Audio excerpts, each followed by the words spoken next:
Le vice-président, ce rapport est une nouvelle fois encore pavé de bonnes intentions et pourtant transpire de malhonnêteté dès les premières pages. Celui-ci débute sans honte par un titre aguicheur, Auvergne-Rhône-Alpes, un fonctionnement démocratique. Inutile de vous rappeler que le Rassemblement national vous a fait condamner par le tribunal administratif et le Conseil d'État, vous et vos tripatouillages indécents lors du vote de la commission permanente et que le budget 2016 a été annulé. Cela étant dit, vous brossez tout au long de ces pages un vaste document de propagande décrivant bien entendu tous les bénéfices de votre gestion et dans tous les domaines. Et pour réussir cet exercice, vous apportez une attention toute particulière à la communication dont la palette d'outils a explosé et s'est modernisée pour convaincre notamment les jeunes. Pourtant, un tweet, une story Snapchat ou Instagram ne suffisent pas à gommer la réalité quotidienne.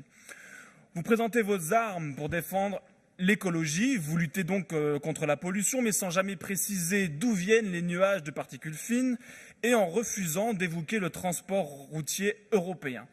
Pire encore, vous faites culpabiliser la population d'utiliser une voiture ou le chauffage au bois. Vous mettez donc en place un dispositif d'aide à l'acquisition de véhicules légers propres à destination des professionnels de la vallée de l'Arve, sans préciser où seront-ils fabriqués, à quel coût humain et environnemental.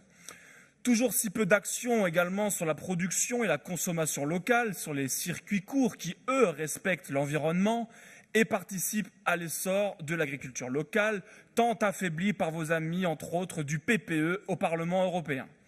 Enfin, si les crédits alloués à la formation professionnelle restent importants, il n'en demeure pas moins que le chômage des catégories A, B et C a augmenté de 1,6% l'année dernière dans notre région, ce qui doit nous conduire à investir encore davantage dans les efforts en termes de formation professionnelle. Je vous remercie.